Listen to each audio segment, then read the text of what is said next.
Hi everyone, today I'm going on a bit of whimsy for my hairstyle. This is another look that DoeDeere, the CEO of Limecrime Cosmetics, has worn recently. She wore this to one of her friends' tea parties as a celebration, and then she also wore this to an award show, and she just kind of accessorized it a little bit differently. So I wanted to share with you guys how to recreate her look, as well as two fun ways that you can accessorize the look and adding them together, layering them together to make it even more whimsical. I mean, this is about as whimsical as it gets, ladies. So I hope you guys enjoy, and please let me know what you think about white eyeliner down below in the comments. Alright, so to get this really adorable hairstyle started off, I am beginning with just smooth hair, and I'm going to clip in a few of my Luxury Fur Princess hair extensions. These are optional, but they always are a great little add-in to make my hairstyles look thicker and fuller. So I'm taking a 2-part clip and placing this on my heavier side of my hair at a diagonal placement because it's going to be sweeping back into an updo. This just makes it easier. And I'm doing the same thing on the opposite side with just one clip because this is my less hair side. And then in the back, I'm going to be taking a horizontal section right above my ears. I'm going to be placing a 4-part weft clip and then a 3-part weft clip right on top of it, or vice versa.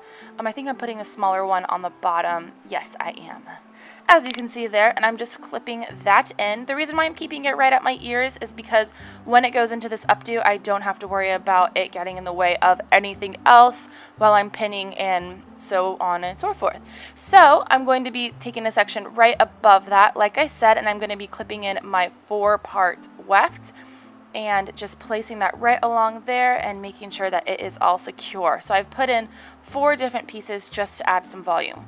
Then in the crown area, I'm going to be using a teasing brush, and I'm going to be teasing this. This all depends on your taste preference. If you like to have a lot of tease, if you don't, just tease from there back. And then I'm going to be using a soft brush. This is the key for brushing out your tease, guys. This soft brush will make it smooth on top, but you keep your tease underneath as long as you brush softly.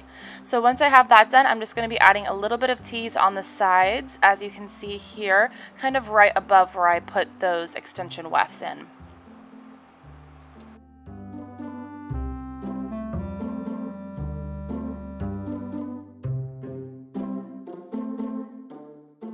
So next is the part where we start to build our updo. So I'm going to be taking all my hair from my ears forward just like this, and I'm going to be clipping it out of my way. And I'm going to do the same thing on the opposite side, just getting all my hair from the ears forward and clipping it forwards out of my way. This later will be our braid, so we're just going to kind of get that in place. And then I'm going to be taking my tease, so basically like the top half of the back of my hair, putting it together in the middle, pinching it together, and then pinning it in place, just like we're going to kind of do like a half updo. This is the base for a lot of different things. This keeps your tease in place. Then on the very sides, right from behind your ear, I'm going to take out sections. These are going to be crossed over later, so make sure that you have like a 1" by 1" section, just enough of hair like you see me doing there. So then I'm going to take in everything else that's left over, and I'm going to be swirling it around my hand in the back like a donut. Then I'm going to twirl it up like you see me doing here. It's easier to see it than to explain it. And then I'm going to kind of fan it out because this is going to be our chignon. So I'm going to fan it out and then place my fingers on the inside while I'm fanning the rest of the other edge out, and then start to bobby pin. I like to use the larger bobby pins when I do this, as well as smaller bobby pins, because if your hair tends to be a little bit heavy, you want to make sure that you go in there with some heavy duty things to keep it up.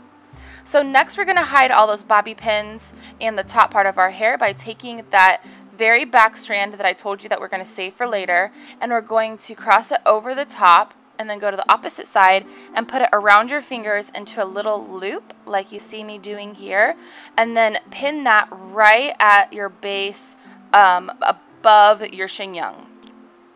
Then I'm going to do the same thing to the opposite side, but make sure that you drape it over the top of the previous one. I have to check my mirror to make sure that I'm doing it right.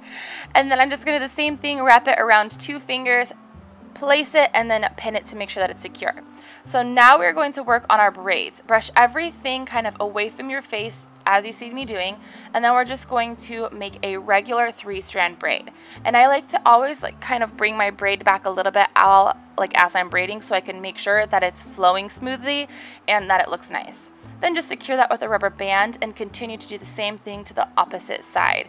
You can do other types of braids. I just chose to do 3-strand braids and I look hilarious. So next I'm going to do kind of the same thing that we did with the last strands. I'm going to drape it over the very top of that and then pin it into place right where my rubber band end is. As soon as I get done with that, I'm going to do the same thing to the other side. We're just going to leave those ends for a second, but I'm going to flip the end over the previous braid. You just saw me do it. There's no easier way to explain it, because I'm going to use them to hide the exposed hair ties.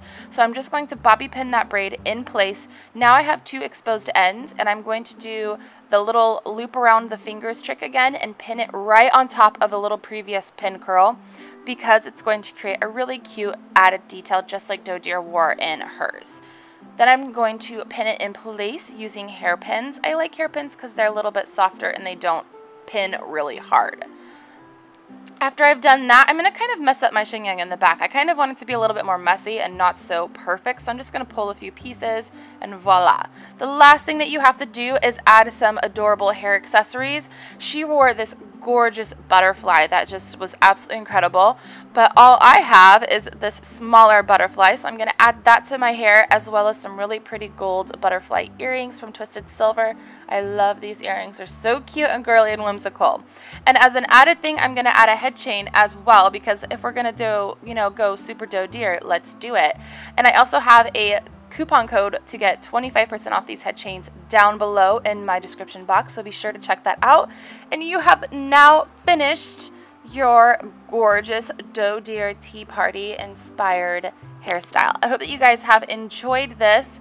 Don't forget to follow and subscribe if you are not already subscribed, so you can see more gorgeous updos just like this. I'll see you in my next video. Bye guys!